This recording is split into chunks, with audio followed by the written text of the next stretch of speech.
अनंत कोटि वैष्णव वृंद की जय, श्री प्रभुपाद की जय, गौर प्रेमानंदे हरि हरि बोल।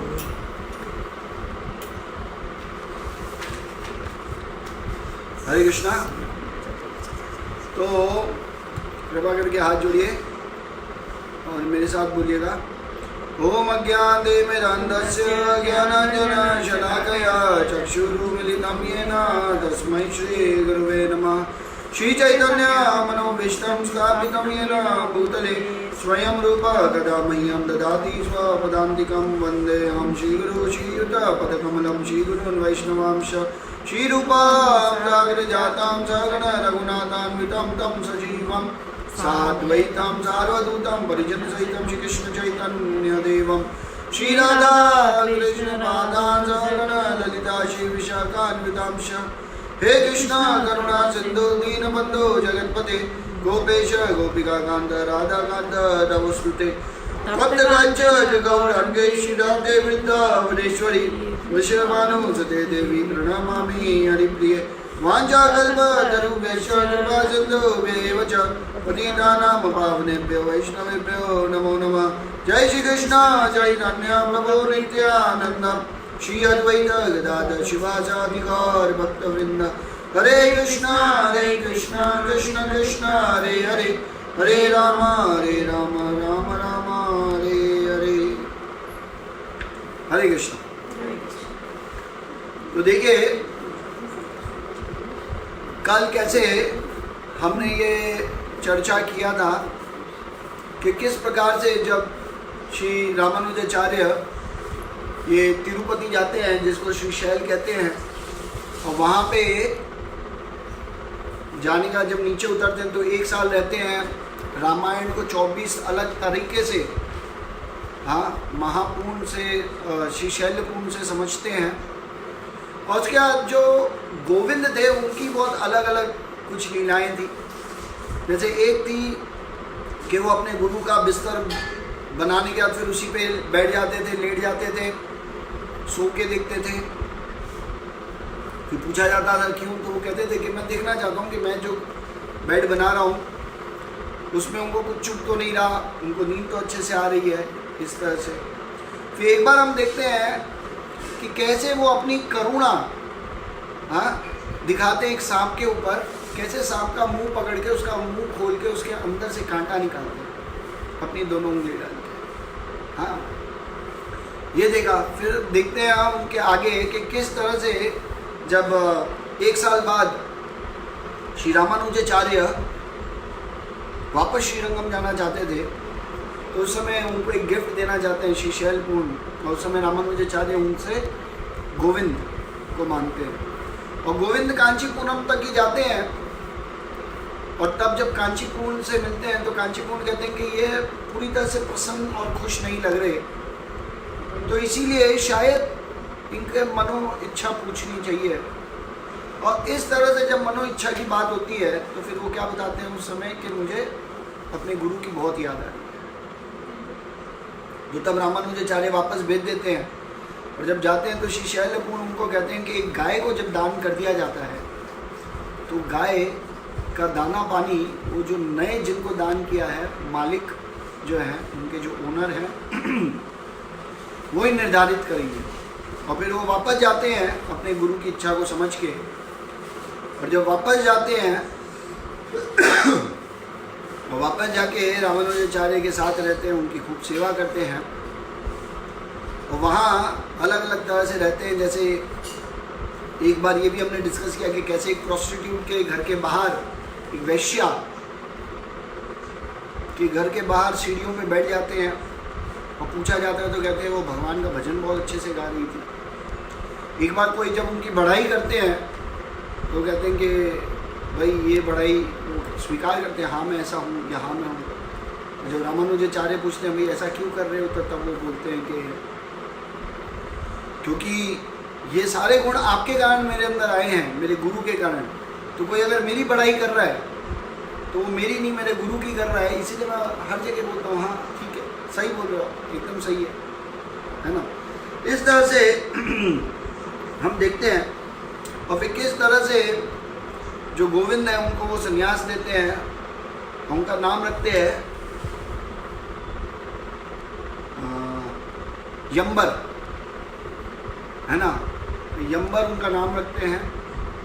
और जगन्नाथपुरी में भी एक यंबर मठ है। और फिर श्री भाष्य लिखने के लिए शारदा जो पीठ है कश्मीर में, वहाँ रामानुजाचार्य जाते हैं। और फिर वहाँ से जब उनको नहीं मिलती तो शारदा जो देवी हैं, दुर्गा देवी, वो खुद प्रकट होती है। जो बोध आयन वृत्ति, जो बोध आयन वृत्ति जो किताब है ये उनको देते हैं। पर फिर भी पंडितों को पता चल जाता है, पंडित उनको पकड़ लेते हैं 1 महीने बाद, और वो उनको दे देते हैं। पर कुरैश ने सब याद रखा होता है, उनकी स्मृति शक्ति इतनी अच्छी होती है। तो फिर कुछ दिन रुक के वो वहीं लिखते हैं, और लिखने के बाद रामानुजाचार्य को वो देते हैं। और इस तरह से रामानुजाचार्य बहुत प्रसन्न होके वापस से श्रीरंगम जाते हैं, और वहाँ पे घोषणा करते हैं कि अब मैं ये श्री भाष्य लिखूंगा और इसमें गोविंद मेरी मदद करेंगे। और गोविंद को वो उस समय बताते हैं कि मैं कुछ भी लिखूं तो कृपा करके तुम्हें अगर कुछ ऐसा लगे कि नहीं समझ में आ रहा है तो तुम रुक जाना। और एक जगह जब वो बताते हैं कि जीव का जो धर्म है वो है स्वतंत्र है और पूर्ण ज्ञान में है, और जब वो इस तरह से बोलते हैं तो उस समय वो रुक जाते हैं। हम देखते हैं कुरैश, और तब रामानुजाचार्य को एक बार गुस्सा भी आता है, पर वो कहते कोई बात नहीं, इसमें क्या होगा, कुछ तो कारण होगा, इसके लिए ये रुके हैं। तो सोचते हैं, तब उनको समझ आता है कि अगर मैं ये लिख दूंगा कि जीव स्वतंत्र है तो सही में हर जीव स्वतंत्र अपने आप को समझने लगेगा और शास्त्रों को अपने अनुसार चलाएगा, क्योंकि उसको लगेगा सारा ज्ञान मेरे अंदर है। भले ये सच है, पर फिर भी जो मूर्ख व्यक्ति होगा, जिसकी बुद्धि बहुत छोटी होगी, कम होगी, उसको समझ में नहीं आएगा। इसलिए फिर वो देखते हैं कि जीव का एक्चुअल स्वरूप है भगवान कृष्ण का भक्त है, वो विष्णु का भक्त है, और भगवान विष्णु की सेवा करना ही उसके जीवन का एकमात्र लक्ष्य है। और इस तरह से वो पूरी श्री भाष्य लिख देते हैं। तो यहाँ तक हमने कल चर्चा की थी। आज हम चर्चा आगे बढ़ाते हैं। अब जो यमुनाचार्य को 3 वचन दिए थे उनमें से एक वचन तो पूरा हो गया। श्री भाष्य लिखे। अब दूसरे वचन पे आते हैं। वो दूसरे वचन के लिए वो क्या करते हैं, दूसरा वचन क्या होता है कि पूरे विश्व मतलब जो भारत भूमि है उन सब जगह जाएंगे और अलग अलग जाके वैष्णव धर्म की स्थापना करेंगे, है ना, विष्णु की भक्ति के बारे में सबको बताएंगे। बहुत बड़ा टास्क है। तो ये श्री रामानुजाचार्य अपने 70 डिवोटी 70 शिष्यों के साथ वहाँ से निकलते हैं और पूरे विश्व का भ्रमण करते हैं। तो मैं कोशिश करूँगा आपको फटाफट बताने की। जैसे सबसे पहले शुरुआत कहाँ से करते हैं, कांचीपुरम से शुरुआत करते हैं और फिर उसके बाद वहाँ पे जाते हैं भगवान वरदराज का आशीर्वाद देते हैं। अच्छा, आप लोगों को एक चीज़ बताऊँ, ये जो भगवान वरदराज हैं ये 40 साल में एक बार दर्शन देते हैं कुल। जो एक्चुअल वरदराज है, जो बातचीत भी करते हैं भक्तों से, वार्तालाप करते हैं, जो स्वयं भगवान है, हाँ, वो 40 साल में एक बार आते हैं। और पिछले साल 2019 में वो आए थे। मैंने भी कोशिश की थी वहाँ जाने की, पर ये मेरा दुर्भाग्य था, भगवान ने शायद बुलाना नहीं था, इसलिए मैं नहीं जा पाया। अब 40 साल बाद आएंगे, पता नहीं उस 40 साल बाद हम अब दर्शन कर भी पाएंगे कि नहीं, देखते हैं। तो 40 साल में, पर उनकी जो उत्सव मूर्ति है, उत्सव विग्रह है, वो तो अभी भी कांचीपुरम में है और वरदराज का मंदिर है और वहाँ जाके हम दर्शन अभी भी कर सकते हैं। तो ये पुरानी बात है, ऐसा है। तो वहाँ से फिर ये जो श्री रामानुजाचार्य हैं, ये कांचीपुरम में भगवान वरदराज का आशीर्वाद लेके अपने गुरु कांचीपुरम उनका आशीर्वाद लेके आगे चलते हैं। और आगे जब चलते हैं तो वहाँ से सबसे पहले जाते हैं कुंभकोणम। कुंभकोणम एक ऐसी जगह थी जहाँ पे शंकराचार्य के बहुत सारे शिष्य एक साथ रहते थे और मायावाद का प्रचार था। तो रामानुजाचार्य वहाँ पे गए और वहाँ पे जाने के बाद रामानुजाचार्य ने क्या किया, रामानुजाचार्य ने वहाँ पे जाके उन सबके साथ वार्तालाप की, उन सबको समझाया, उन सबको पूरा जोर लगा के उनको कोशिश करते थे कि ये भगवान के भक्त बन जाओ, वास्तविक रूप में सब भक्त बन जाओ। आप सब लोग भक्त बनते थे। तो इस तरह से वहाँ पे वो सबको भक्त बनाते हैं। फिर वहाँ से वो जाते हैं मदुरई, जहाँ पे अभी भी जो पांड्य राजा होते हैं वो वहाँ पे रूल कर रहे होते हैं, उन्हीं की अध्यक्षता चल रही होती है। और जब उनकी अध्यक्षता चलती है तो वहाँ के जो लोकल पंडित होते हैं उनको भी रामानुजाचार्य भक्त बनाते हैं। और सिर्फ उन्हीं को ही नहीं, इवन जो पांड्य राजा हैं उनको भी वो भक्त बनाते हैं। तो इस तरह से वो भक्त बनते हैं। फिर वहाँ से कुरंग और कुरपरी, ये दो जगह जाते हैं जहाँ पे भगवान विष्णु के बहुत सुंदर मंदिर है और अपने शिष्यों के साथ थोड़े दिन यहाँ बैठ के भगवान का भजन और कीर्तन करते हैं। और बहुत सुंदरता से कीर्तन करने के बाद वहाँ से आगे केरल में जाते हैं। अच्छा, केरल में ये जब जाते हैं तो तिरुअनंतपुरम जगह जाते हैं, जिसको आज त्रिवेंद्रम कहते हैं। तो कहाँ जाते हैं ये, श्री अनंत पद्मनाभ मंदिर। तो ये तिरुअनंतपुरम क्यों नाम पड़ा? तिरु का मतलब होता है लक्ष्मी देवी और अनंत का मतलब है भगवान विष्णु। तो लक्ष्मी और विष्णु जहाँ पे साथ में वास करते हैं वो है तिरुअनंतपुरम, है ना। और वहाँ पे है ये, आप देखिए, अनंत पद्मनाभ मंदिर, जिसकी चर्चा अभी कुछ समय पहले, कुछ सालों पहले भी हुई थी, जिनके 7 दरवाजे, जिनमें से कुछ 5 दरवाजे खोले थे और जिनमें अपार सोना था बहुत सारा सोना निकला था। तो वहाँ भी रामानुजाचार्य जाते हैं, भगवान के दर्शन करते हैं, उस जगह के लोगों को और शक्ति देते हैं, भगवान की भक्ति करने के लिए आशीर्वाद देते हैं, और जो लोग भक्त नहीं होते उनको भी भक्त बनाते हैं भगवान के। तो यहाँ से फिर कहाँ जाते हैं? वहाँ से फिर द्वारका, मथुरा, वृंदावन, शालिग्राम क्षेत्र, संकेत, नैमिषारण्य, पुष्कर, बद्री का आश्रम, ये सब जगह जाते हैं। आप देखिए कितनी सारी जगह, पैदल जाते हैं। ऐसा नहीं कि कोई ट्रेन है या हवाई जहाज है या कोई बैलगाड़ी भी, ऐसा सिर्फ पैदल ट्रैवल करते हैं। सोचिए, सिर्फ अपने एक गुरु को उन्होंने ये वचन दिया था कि मैं ये वैष्णव सिद्धांत का प्रचार करूंगा, तो इतनी सारी जगह जाते हैं।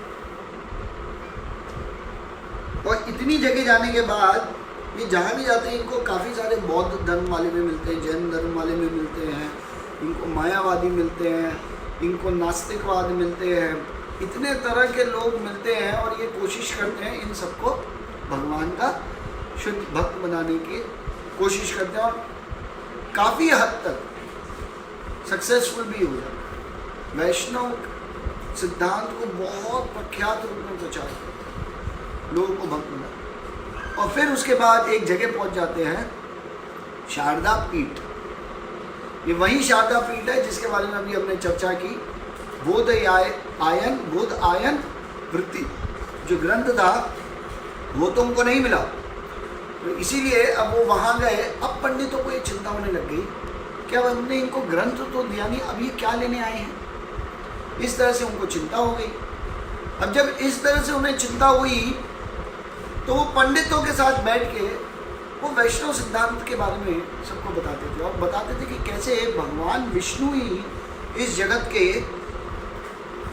सर्वश्रेष्ठ भक्ति करने के लिए हम सबके लिए ज़रूरी है, क्योंकि नहीं तो ये जन्म मृत्यु का जो चक्कर है इससे हम नहीं छूट पाएंगे। हम ये नहीं समझ पाएंगे कि हम जीवात्मा हैं, हम ये नहीं समझ पाएंगे कि जीवेरे स्वरूप होए कृष्ण रे नित्य दास, ये नहीं समझ पाएंगे। तो ऐसे करके वो बहुत सारी तरह से उनको समझा रहे थे। और क्या होता है कि ये पंडित समझना नहीं चाहते थे, तो पंडित क्रोध में आ जाते हैं कि अरे ये हमको तो विष्णु का भक्त बनाने के लिए तुला हुआ है, हाँ हमारे पीछे पड़ गया है। तो वो उनके ऊपर काला जादू उपयोग करते हैं श्री रामानुजाचार्य के। तो श्री रामानुजाचार्य के ऊपर जब काला जादू करते हैं, तो जब काला जादू करते हैं तो वो लौट के वापस उनके ऊपर आता है। रामानुजाचार्य को कुछ भी नहीं लगता। आप देखिए, बताया जाता है कि भगवान के जो शुद्ध भक्त होते हैं उनकी रक्षा स्वयं भगवान करते हैं, और इससे वापस ये प्रूव होता है कि किस तरह से भगवान उनकी रक्षा करते हैं। और भगवान जब उनकी रक्षा करते हैं इस तरह से, तो उसके बाद अब क्या होता है कि वहाँ के जो राजा होते हैं कश्मीर के, वो भी बहुत भयभीत हो जाते हैं। देखते हैं कि पूरे राज्य के सारे पंडित बीमार, तो वो समझ जाते हैं कि ये रामानुजाचार्य जो है ये साधारण व्यक्ति नहीं है। तो ये सब तुरंत जाते हैं उनके पास, राजा और उनकी पूरी सेना और उनके जो मंत्री गण हैं, ये सब लोग भाग के जाते हैं श्री रामानुजाचार्य। और श्री रामानुजाचार्य के बाद जब ये जाते हैं तो रामानुजाचार्य के तुरंत शरणागत हो जाते हैं और कहते हैं हम आपकी शरण लेते हैं, कृपा करके इस महामारी से हमको बचाइए। तो जैसे बहुत समय पहले मैंने आपको क्या बताया था कि श्री रंगनाथ ने, भगवान रंगनाथ ने उनको दो क्या वरदान दिया है। एक कि वो किसी की भी बीमारी ठीक कर सकते हैं, और दूसरा वो किसी को भी भक्ति प्रदान कर सकते हैं और उसकी भक्ति में रक्षा भी कर सकते हैं। आप देखिए, ये भी हमारी चर्चा हुई। तो जब ये राजा, कश्मीर के जो राजा होते हैं, वो जब पूछते हैं उनको कि प्लीज़ मदद कीजिए आप हमारी, तो जब वो इस तरह से बोलते हैं तो तब रामानुजाचार्य कहते हैं ठीक है कोई बात नहीं। और तब रामानुजाचार्य खुद अपने हाथों से दवाई बनाते हैं और दवा बना के उनको देते हैं। और जब उनको देते हैं तो वो एकदम सब ठीक हो जाते हैं, और ठीक हो जाने के बाद सभी लोग उनके शरण में आते हैं और उनसे माफ़ी मांगते हैं और कहते हैं कि कैसे हम आपके ऊपर कोई काला जादू टोना करना चाहते थे, तो फिर भी ये आपकी भक्ति की शक्ति है जिसके कारण आपको कुछ नहीं हुआ, और ये पूरा काला जादू टोना हमारे ऊपर है। हाँ, और बहुत बहुत धन्यवाद, आपने हमें बचाया। अब आज से हम आपकी शरण ग्रहण करते हैं। आप देखो, तो इस तरह से वो आगे डिस्कशन करते हैं और फिर उन सबको भक्त बना के अब वो कहाँ जाते हैं? श्री जगन्नाथपुरी। अब ये रामानुजाचार्य जब जगन्नाथपुरी जाते हैं तो भी बहुत इंटरेस्टिंग चीज़ होता है। वहाँ के जितने भी पंडे होते हैं जगन्नाथपुरी के, तो जगन्नाथपुरी के जितने भी पंडे हैं वो सब लोग पहले ही रामानुजाचार्य की कीर्ति को जान चुके हैं और उसके कारण सब डर जाते हैं और सब भगवान जगन्नाथ को कहते हैं, अरे भगवान हम तो लायक ही नहीं है इनके साथ चर्चा करने के, हमारी क्या हिम्मत है, हमारे अंदर कहाँ कोई शक्ति है कि हम इनके साथ कोई वार्तालाप करें, कोई चर्चा करें और उस चर्चा के में हम इनसे कोई जीत सके। और ये तो भगवान विष्णु की भक्ति सिखाने आए हैं, हम तो जगन्नाथ आपको छोड़ के किसी और की भक्ति करेंगे नहीं। तो भगवान जगन्नाथ अच्छे से ये सब कुछ सुन लेते हैं। उसके बाद जब रामानुजाचार्य आते हैं, रामानुजाचार्य सबसे पहले जाते हैं भगवान जगन्नाथ के पास, और जैसे ही भगवान जगन्नाथ के दर्शन करते हैं तो उनको अंदर से इतनी संतुष्टि होती है, उनको लगता है वाह मेरे भगवान साक्षात यहाँ पे ही विराजमान है, उनको ये दर्शन हो जाता है। तो तब ये सोचते हैं कि अब इनको क्या शिक्षा देनी है। अच्छा है, चलो मैं यहाँ आ गया हूँ, मैं यहाँ थोड़ा सा भगवान का भजन कीर्तन करूँगा, भगवान का स्मरण करूँगा और फिर आगे चला जाऊँगा। पर एक दिन वो देखते हैं कि जो पुजारी है ये भगवान की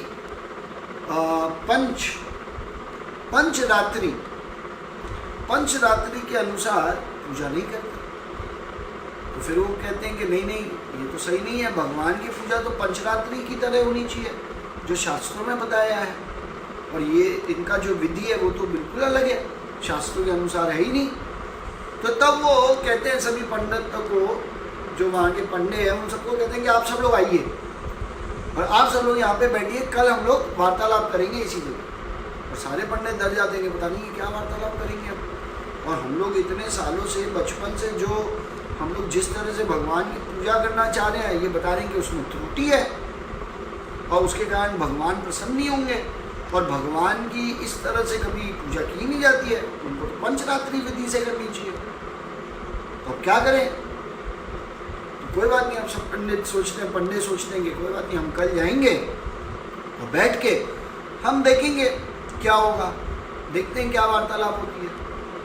अब इतने में उस रात क्या होता है, जब रामानुजाचार्य वहाँ बैठे होते हैं, सो रहे होते हैं, तब सोते वक्त क्या करते हैं, ये भगवान जगन्नाथ स्वयं आते हैं और इनको 300 माइल दूर फेंक देते हैं, कूर्म क्षेत्र उठा के इनको, और मतलब श्री रामानुजाचार्य और उनके सारे शिष्यों को फेंक देते हैं। क्यों फेंकते हैं? क्योंकि वो कहते हैं नहीं, मेरे पंडे जैसे भी मेरी सेवा कर रहे हैं मेरे को उसमें बहुत खुशी होती है। इससे हमें भी ये समझना चाहिए कि हम कितनी बार जगन्नाथपुरी जाते हैं और हम देखते हैं कि भगवान के जो पंडे हैं वहाँ पे वो बार बार हमको कहते हैं अरे यहाँ पे पैसा दो, यहाँ पे ऐसा करो, यहाँ पे ये मत करो, हमको टोकते भी है, डांटते भी है। हमें कभी भी भगवान के जो भक्त होते हैं और स्पेशली धामवासी जो होते हैं उनके बारे में कभी भी कुछ गलत नहीं बोलना चाहिए। अरे गलत बोलना तो बहुत दूर की बात है, इवन कुछ गलत सोचना भी नहीं चाहिए उनके बारे में हमें, क्योंकि भगवान नाराज हो जाते हैं। और हम देख सकते हैं कि कैसे भगवान खुद रामानुजाचार्य से भी नाराज हो गए, इसलिए उठा के उनको कूर्म क्षेत्र में 300 माइल दूर उनको वहाँ पे छोड़ के आ जाते हैं या फेंक देते हैं। एक जगह ये लिखा है फेंक देते हैं। एक और कथा भी आती है इसी रूप में कि कैसे गदाधर पंडित के जो गुरु थे, जो हमारे पंच तत्व में जो गदाधर पंडित है उनके कौन है गुरु, किसी को याद है?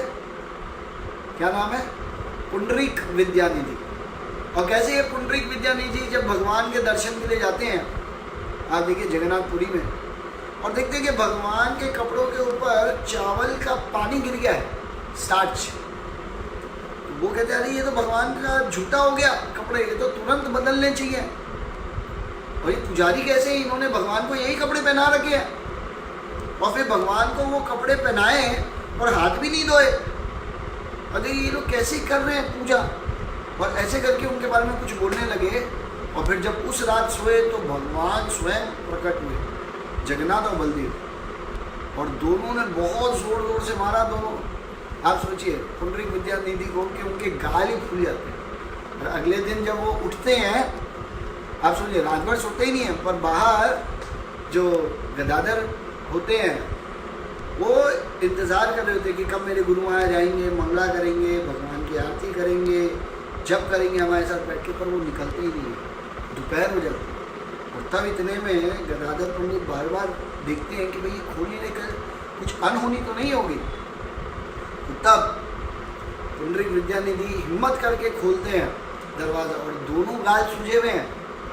और तब गदाधर पंडित बोलते क्या हुआ, तो तब वो बताते हैं कि कैसे मैंने जो यहाँ के जो पंडे हैं इनके बारे में कुछ गलत सोच लिया था और इनके बारे में गलत बोल रहा था, मैं ऐसे ही बड़बड़ा रहा था कुछ गलत। और भगवान जगन्नाथ और बलदेव दोनों प्रकट हो गए। एक तरफ से जगन्नाथ मार रहे हैं, एक तरफ से बलराम जी मार रहे हैं। ये दोनों ने खूब पिटाई की मेरी कि तुमने हमारे पंडों के बारे में कुछ कहा कैसे, और उसके कारण मेरी ये जो गाल है ये सूझ गई। इस तरह से वे बोलते हैं। और तब गदाधर पंडित नाचने लगते हैं और कहते हैं कि आपके जीवन के सारे पाप खुद भगवान ने अपने हाथों से आपको छू के मुक्त कर दिया। आप समझिए, और वो नाचने लगते हैं और खुशी में आनंद मनाते हैं कि आप कितने भाग्यशाली कि आपको छूने के लिए दर्शन भी भगवान ने दिया और अपने हाथों से आपको छुआ भी है। इससे सौभाग्य क्या, तो हम देख सकते हैं इसके और भी आगे कथा है पर हम उसमें नहीं जाएंगे। तो कहने का मतलब ये है कि कैसे भगवान के जो भक्त हैं, स्पेशली जगन्नाथपुरी के जो पंडे हैं या जो धामवासी होते हैं, उनके बारे में कभी भी किसी भी रूप में हमको कुछ गलत नहीं सोचना चाहिए। और फिर यहाँ से कुर्म क्षेत्र में पहुँच जाते हैं। फिर कुर्म क्षेत्र के बाद आगे बढ़ते हैं और साउथ की तरफ जाते हैं, जहाँ पे वो सिम्म क्षेत्र में जाते हैं, जहाँ पे नरसिंह देव प्रकट होते हैं। अहोबिलम में जाते हैं। फिर वहाँ पे एक ऐशीला गंगा है, ऐशीली गंगा है, उधर जाते हैं, वहाँ नाम का प्रचार करते हैं। और ये सब जगह घूमने के बाद वापस से तिरुपति पहुँचते हैं, श्रीशैल्य क्षेत्र में। और तिरुपति जब वापस आ जाते हैं तो एक दिन देखते हैं कि जो वहाँ के जो पुजारी हैं इनके बीच में एक लड़ाई चल रही है। और पुजारियों के बीच में एक लड़ाई क्या चल रही है, पुजारियों के बीच में एक लड़ाई ये चल रही है कि कुछ पुजारी ये कह रहे हैं जो शिव जी के भक्त बन गए हैं, और वो कह रहे हैं कि नहीं, ये जो वेंकटेश्वर हैं, वेंकटेश्वर का क्या मतलब बताया था कल मैंने। वेंकटेश कौन है, वेंकट का मतलब है कि जो हमारे सारे पापों का नाश कर देते हैं। हाँ, तो वेंकटेश्वर हैं ये, जो हमारे सारे पापों का नाश करने वाले, आप देखिए वो है ये। तो सब लोग उधर, आधे लोग तो इस बात के लिए लड़ते हैं कि शिव जी हैं, और आधे लोग इसलिए लड़ते हैं जो वहाँ के पुजारी हैं कि नहीं, ये भगवान विष्णु है। तो वहाँ पे रामानुजाचार्य जाते हैं, और रामानुजाचार्य वहाँ जाके उन सबको कहते हैं कि अरे बैठो, मैं तुम्हें बताता हूँ कि कौन है। और शास्त्रों के आधार पे एक के बाद वो एक शास्त्रों का सबको बारे में बताते हैं, और शास्त्रों में कहाँ कहाँ कैसे कैसे भगवान वेंकटेश्वर के बारे में लिखा है। और ये सब बता के वो ये साबित करते हैं वहाँ पे कि ये स्वयं भगवान विष्णु, ये कोई शिव नहीं है। अब और वहाँ भी जो पंडित होते हैं उधर के भी, उन पंडितों को भी वो यही समझाते हैं कि ये कौन है, भगवान विष्णु है, और उनको भी भक्त बना देते हैं। तो इस तरह से वो वहाँ जाते हैं, और वहाँ पे जाने के बाद वापस से कांचीपुरम जाते हैं। पूरा इतना घूमने के बाद और एक और जगह जाते हैं, वो है वीर नारायणपुर। ये वीर नारायणपुर क्यों जाते हैं, क्योंकि वहाँ पे जो यमुनाचार्य के जो पिता होते हैं, जिनका अरे दादाजी होते हैं, जिनका नाम क्या होता है, मैंने बताया था श्रीनाथ मुनि। तो ये जो श्रीनाथ मुनि है ये वहाँ रहा करते, ये वहाँ जाते हैं और श्रीनाथ मुनि की जो विग्रह होते हैं उनके पास रहते हैं, श्रीनाथ मुनि से प्रार्थना करते हैं, उनके विग्रह से प्रार्थना करते हैं कि देखिए जो आपके पोते को जो मैंने वचन दिए थे उनको अब मैंने पूरा किया है और पूरा भारत भूमि पे मैंने भ्रमण कर करके इस वैष्णव धर्म की स्थापना की है और अब यहाँ से मैं वापस से अपना श्रीरंगम क्षेत्र जो है श्रीरंगम जगह वहाँ चला जाऊँगा। और वहाँ पे फिर वो उनकी प्रार्थना करके थोड़े से भजन गा के और रिटर्न वापस से कहाँ जाते हैं, श्रीरंगम। तो इस तरह से जो उनका दूसरा वचन होता है श्री यमुनाचार्य को जो दिया हुआ होता है, तो इस तरह से श्री रामानुजाचार्य पूरा करते हैं, है ना। तो दो वचन तो हो गए। अब कथा को हम एक और तरह से समझेंगे। ऐसे तो कथा बहुत लंबी है, अच्छा है भगवान की कृपा है, हम इसको और 4-5 दिन खींच सकते हैं। तो देखिए अब क्या होता है कि जो श्री रामानुजाचार्य हैं इनके जो सबसे प्रमुख जो शिष्य होते हैं जिनका नाम होता है कुरेश। ये कुरेश वास्तविक रूप में बहुत धनी व्यक्ति होते हैं। इनका जो पूरा कुल होता है, इनका जो पूरा परिवार होता है वो बहुत धनी होता है। और ये सबसे पहले श्री रामानुजाचार्य के शिष्य मिलते हैं और इनकी एक पत्नी होती है जिनका नाम होता है अंडाल। तो इस तरह से ये दो जन साथ में रह रहे होते हैं और ये एक पूरा करके एक जगह होता है और इसलिए कुरेश नाम इनका पड़ जाता है। क्यों? पूरा के जो राजा हैं वो है कुरेश। पूरा एक गांव था और वहाँ के ये राजा होते हैं और सबसे धनी होते हैं। और कैसे होते हैं कि ये रोज सुबह जो ब्रह्म मुहूर्त है उस समय अपना द्वार खोलते हैं और रात के 12 बजे तक द्वार खुला रहता है और देखते हैं उस तरह सबसे बड़ी लाइन लगी रहती है सुबह से लेकर रात तक। जितने भी वहाँ पे जो गरीब हैं, जो दुखियारे हैं, वो सब इनके पास आते थे और इनको ये दान देते थे, इनको धन का, किसी को कोई अनाज का और अलग अलग तरह से लोगों के दुखों को कम करते थे और पूरा दिन भगवान का भजन करते थे और ये तरह से दान करते थे। तो एक दिन जो लक्ष्मी देवी हैं उन्होंने एक आवाज़ सुनी। क्या आवाज़ सुनी? उन्होंने एक आवाज़ सुनी ऐसे करके, अब गेट बंद हुआ और जब गेट बंद हुआ तो इतनी ज़ोर से आवाज़ आई कि लक्ष्मी देवी को भी सुनाई। तो लक्ष्मी देवी और जो भगवान वरदराज हैं वो कांचीपुरम जो थे, कांचीपुरम में उनसे वार्तालाप करते थे। मैंने ये बात आपको बताई थी।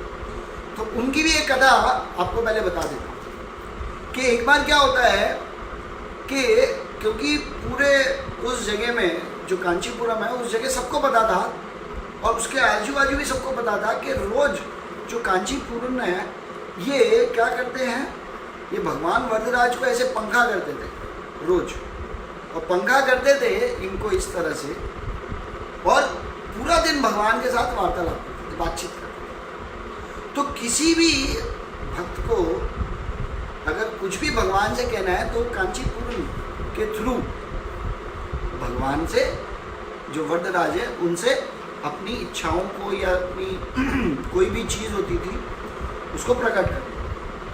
अब क्या हुआ, एक बार की बात है कि एक भक्त आए जिन्होंने कांचीपुरम से एक सवाल किया और सवाल ये था, उन्होंने कहा कि आप कृपा करके भगवान वरदराज से पूछिए कि क्या ये जन्म में मैं शरीर छोड़ने के बाद इसी जन्म में भगवान के धाम वापस लौट के जाऊंगा कि नहीं। तो कांचीपुरम बहुत खुश हो गए, कहते अरे वाह बहुत सुंदर सवाल है। और तब वो जाते हैं भगवान वरदराज को इस तरह से वो पंखा करते हैं और जब पंखा करते हैं उस तरह से फैनिंग कर रहे होते हैं, उनको चामर कर रहे होते हैं और तब उस समय वो ये सवाल पूछते हैं कि वो भक्त आए थे, वो पूछ रहे थे, उनका सवाल है कि इसी जन्म में क्या वो आपके धाम आएंगे। तो भगवान वरदराज तुरंत खुश होकर कहते हैं कि हाँ हाँ बिल्कुल, इसी जन्म में वो जैसे ही ये शरीर छोड़ेंगे वो डायरेक्ट मेरे धाम में आएंगे। और वो बहुत खुश हो जाते हैं और खुश होते हैं। फिर थोड़ी देर में कांचीपुरम के हृदय में भी एक इच्छा प्रकट होती है। अब जैसी इच्छा एक प्रकट होती है तो भगवान हंसने लगते हैं, क्योंकि भगवान तो अंतर्यामी है, सबको सब कुछ जानते हैं। तो भगवान हंसते हुए, वरदराज हंसते हुए पूछते हैं कांचीपुरम से, अरे पूछ लो जो मन में चल रहा है। कांचीपुरम बोलते हैं, अरे आप तो अब समझ गए, क्या पूछूं मैं आपसे?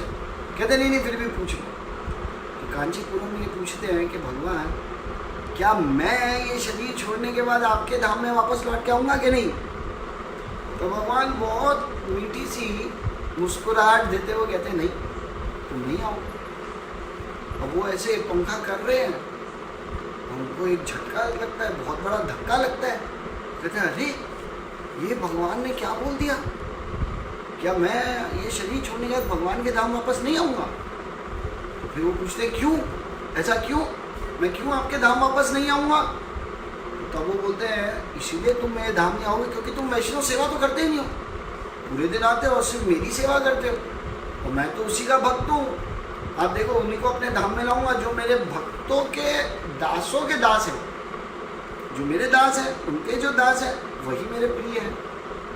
तो तुमने वैष्णव सेवा क्या की? तुम मेरे भक्त के भक्त क्या बने? तो तुरंत ऐसे पंखा कर रहे होते हैं तो तुरंत रुक जाते हैं और वो बाहर जाने लगते हैं। तो भगवान वरदराज रोकते हैं, अरे कहाँ चले? कहते, जा रहा हूँ मैं एक भक्त की सेवा करने आपसे। कहते, अब मुझे पंखा कौन करेगा? कहते, वो आप जानो, ये पकड़ो अपना चामर, और चल के वो चले जाते हैं वहाँ से छोड़ के। कहते, अब आप जानिए, आप देखिए आपकी सेवा कौन करेगा। ऐसे बोल के निकल जाते हैं। और महापूर्ण के वहाँ पे एक ग्वाले रूप में अपने आप को बदल लेते, क्योंकि कांचीपुरम इतने फेमस है, उनको कौन कहेगा कि आप आओ और मेरे घर में आप सेवक बनो। तो अपना रूप बदल के वो महापूर्ण के वहाँ पे रहते हैं और महापूर्ण के बाद 6 महीने तक सेवा करते हैं। उनके घर में महापूर्ण की सेवा करते हैं, उनके घर में उनकी गायों की सेवा करते हैं, और इस तरह से वो पूरी तरह से 6 महीना सेवा करते हैं। और 6 महीने सेवा करने के बाद एक दिन खूब बारिश होती है और बारिश में ये भीग जाते हैं। अब इनके पास तो एक ही जोड़ी कपड़े होते हैं जो वो रूप बदल के गए होते हैं, और उसके कारण वो भीग जाते हैं। तो कपड़े उतार के अपने जो वास्तविक रूप के कपड़े वो पहन लेते हैं, और जो चेहरे से भी जो उन्होंने अपने आप को जो बदला होता है वो भी सब निकल जाता है, जो मिट्टी विट्टी होती है सब निकल जाती है। और जब बारिश हो रही होती है तो महापूर्ण को ये लगता है कि अरे वो ग्वाला पूरा तरह से भीग गया होगा, तो चलो मैं एक घर से कपड़े ले जाके उनको दे देता हूँ। और जब वो जाते हैं और वो जिस कुटिया में वो रह रहे होते हैं ग्वाले, उसमें खोलते हैं तो देखते हैं अरे महापूर्ण बैठे हैं यहाँ। तो तुरंत उनको दंडवत लगाते हैं, वो भी उनको दंडवत लगाते हैं, कहते हैं अरे महापूर्ण आप यहाँ कैसे आए? तो वो कुछ नहीं बोलते, चुप रहते हैं, क्योंकि वैष्णव एक झूठ भी नहीं बोलेंगे, क्योंकि वो ये तो नहीं कह सकते मैं अब भी आया, तो अब क्या बोले, वो चुप रहते हैं। तब वो ध्यान से देखते तो उनको समझ में आता है अरे ये तो वही 6 महीने से ग्वाले हैं जो मेरे यहाँ सेवा कर रहे थे। तो तुरंत अपने सर पे हाथ रखते हैं और कहते हैं अरे भगवान, ये मेरे से क्या अपराध हो गया, मैंने ये क्या कर दिया? इतने महान भक्त को मैंने ऐसा स्थान दिया, ऐसी सेवाएं कराई अपने घर की, मेरे से अपराध हो गया। तो कांचीपुरम कहते हैं नहीं ये आपसे अपराध नहीं हुआ, ये आपने मेरा उद्धार कर दिया। अरे भगवान ने मना कर दिया था कि तुम मेरे धाम में नहीं आओगे, इसीलिए मैं वैष्णव सेवा के लिए आपके पास आया, कृपा करके मुझे करने दीजिए। महापुरुष कहते भाई ये देखिए मुमकिन ही नहीं है, मुझे आपकी सेवा करनी चाहिए, आपसे सेवा मैं कहाँ लूँगा? तो अब कांचीपुरम देखते हैं कि अब तो कुछ हो नहीं सकता, तो वो वापस लौट के जाते हैं और फिर वो वापस गर्भगृह के अंदर जाते हैं और वरदराज को पंखा करना शुरू करते हैं। तो वरदराज मुस्कुराते हुए कहते हैं अरे इतने दिन बाद आए, कहाँ थे? तो कहते हैं अरे ये मेरा दुर्भाग्य है कि आपको छोड़ के गया था वैष्णव सेवा करने, पर आपने इतना फेमस कर दिया बातचीत करके कि अब कोई मेरे से सेवा ही नहीं करवा रहा। तो भगवान मुस्कुराते हुए कहते हैं अरे तुम्हारे बिना 6 महीना मैंने कैसे निकाला है मैं ही जानता हूँ, क्योंकि तुम्हारे सिवाय मैं बात किससे करूँ? देखो अरे वो तो मैं मजाक कर रहा था, तुमने सीरियसली ले लिया। देखो तब से हमेशा यहीं रहना, मुझे पंखा करते रहना, तुम नहीं आओगे तो और कौन आएगा? समझो मेरे धाम में, जिससे मैं इतनी बातचीत कर रहा हूँ, तो क्या अपने धाम में बातचीत नहीं करूँगा? तो देखिए इस तरह से भगवान जो वरदराज और लक्ष्मी देवी कांचीपुरम से बात करते हैं। तो इस तरह से जब वो एक बार बात करते हैं, तब लक्ष्मी देवी कहती है ये जो इतनी जोर से जो ये दरवाज़ा बंद हुआ, ये कौन था? तो तब कांचीपुरम इनको बताते हैं कि ये जो दरवाज़ा बंद हुआ ये कुरैश के घर का दरवाज़ा है। और कुरैश सुबह ब्रह्म मुहूर्त से लेकर रात तक, आप देखिए, लोगों को उनको दान देता है। वो इतना बड़ा दानी है, लोगों की समस्याओं को हल करता है और भगवान का नाम लेता है। तो लक्ष्मी देवी भी बहुत आकर्षित हो जाती है। और लक्ष्मी देवी उस समय कहती है कांचीपुरम को, कहती है कि मैं कुरैश से मिलना चाहती हूँ, कृपा करके उनको बुला के लगे मेरे पास। कांचीपुरम कहते हैं ठीक है। तो कांचीपुरम जाते हैं कुरैश के पास, उनके गांव में, पूरा गांव में। और वहाँ पे जब जाते हैं तो वहाँ पे कुरैश जैसी सुनते हैं कि लक्ष्मी देवी मुझसे मिलना चाहते हैं, तो कहते हैं कांचीपुरम से कि भाई क्यों मुझसे मिलना चाहते हैं? कहते हैं कि आपका ये जो भाव है लोगों की मदद करना, उनको दान देना, तो इससे बहुत प्रभावित है। तो तुरंत कुरैश अपने सर पे हाथ रखते हुए कहते हैं अरे मतलब लक्ष्मी देवी मेरी भक्ति से अभी तक खुश नहीं है, ये दान, अरे ये तो मैंने एक कलंक लेके चल रहा हूँ, पैसा तो क्या एक कलंक के समान है जो मेरे ऊपर लगा हुआ है, और ये लक्ष्मी देवी मुझसे इस तरह से आकर्षित है, मेरी भक्ति से आकर्षित नहीं है। इसका मतलब देखो मैं कितना बड़ा पापी हूँ, मैं पाप को लेके चल रहा हूँ पूरी तरह से। हाँ, तो तुरंत निश्चय करते हैं, अपनी पत्नी के पास, अंडाल के पास जाते हैं और बोलते हैं कि देखो अंडाल, मैंने ये निश्चय किया है कि मैं सब कुछ दान कर दूंगा, क्योंकि इसके चक्कर में मैं भगवान का शुद्ध भक्त नहीं बनता। देखिए भगवान की प्रेममयी सेवा में नहीं लग पा रहा, तो मुझे इन सब टेंशनों से, इस परेशानी से, ये दान करने की इच्छाओं से मुक्त हो जाए। देखिए, और एक तरह से ये गलत भी है। हम कौन होते हैं दान देने वाले? देते तो सब कुछ, जो भी कुछ है वो सब कुछ इस संसार में भगवान का ही तो है, विष्णु का है, तो हमको सब कुछ दे देना चाहिए।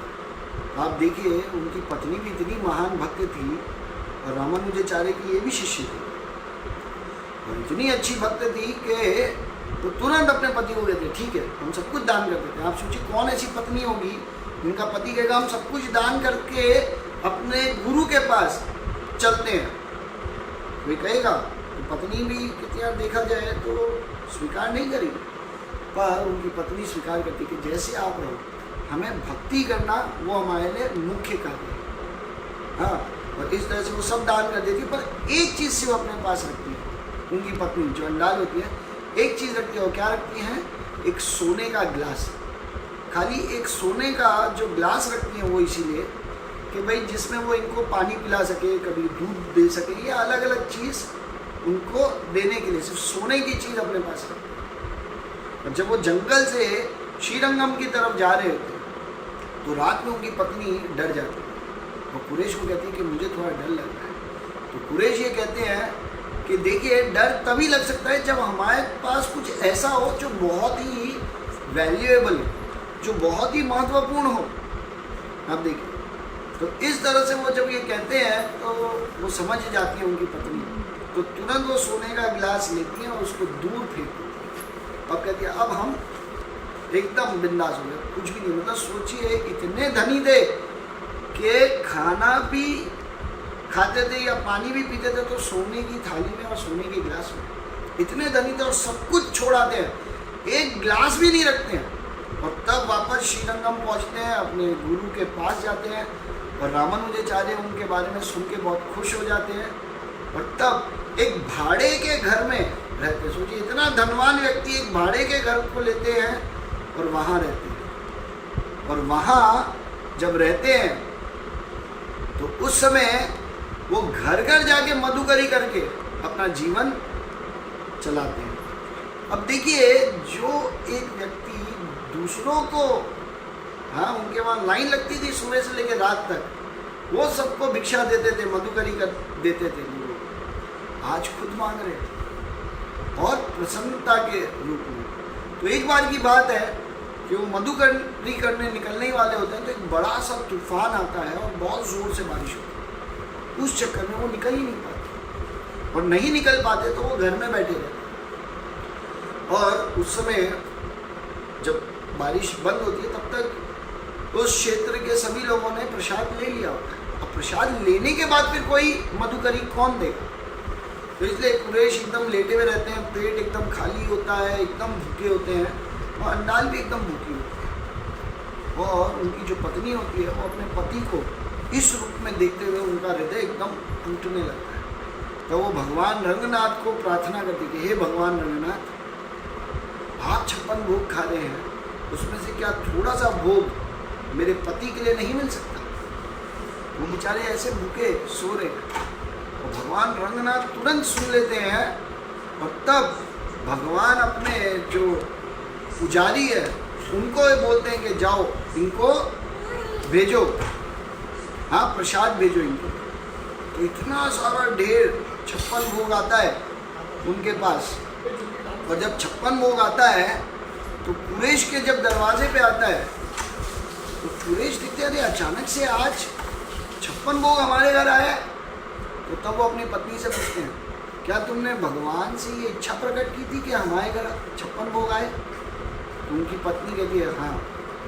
तो कुछ नहीं बोलते, वो थोड़ा सा प्रसाद लेते हैं भगवान का, और थोड़ा प्रसाद अपनी पत्नी के लिए रख लेते हैं, और बाकी उनको कहते हैं कि कृपा करके पुजारियों को कहते हैं कि आप प्रसाद ले जाइए और पूरे श्रीरंगम में और भक्तों को भी कृपा करके ये प्रसाद बांट दीजिए। मतलब ऐसा नहीं है कि उस समय वो प्रसाद लेके पूरा अपने घर में रख लेते हैं कि चलो अब 2-5 दिन 10 दिन का तो प्रसाद का अरेंजमेंट हो गया, ऐसे नहीं चलो।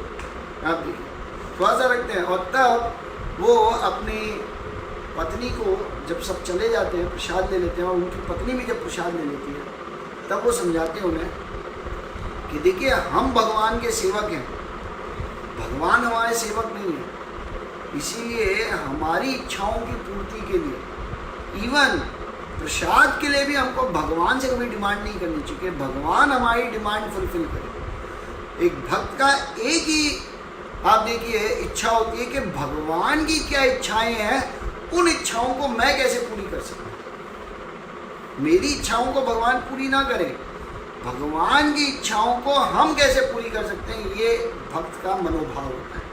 आप देखिए तो हम सबका भी यही मनोभाव होना चाहिए कि भगवान का, उनके भक्तों का, आचार्यों का हमारे ऊपर क्या, वो हमसे क्या चाहते हैं, वो हमसे क्या एक्सपेक्ट करते हैं। क्या हमारा जीवन, जो हमारे गुरुजन हैं, जो हमारे आचार्यगण हैं, जो हमारे भगवान की इच्छाएं हैं, उनके अनुसार हम अपना जीवन व्यापन कर रहे हैं कि नहीं? हम अपने जीवन को उस तरह से आगे बढ़ा रहे हैं कि नहीं?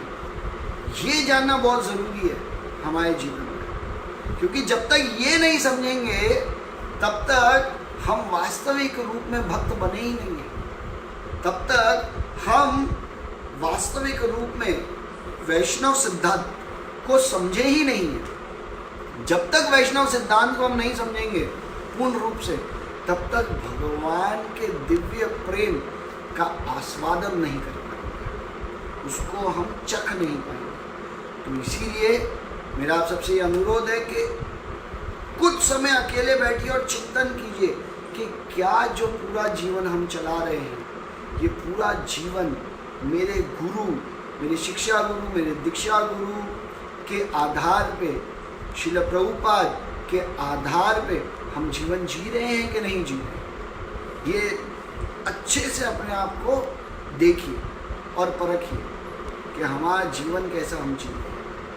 तो आज की कथा हम यहीं समाप्त करते हैं। कल फिर 8 बजे मिलेंगे। तब तक के लिए आप सबका बहुत बहुत धन्यवाद यहाँ आने के लिए। हरे कृष्णा।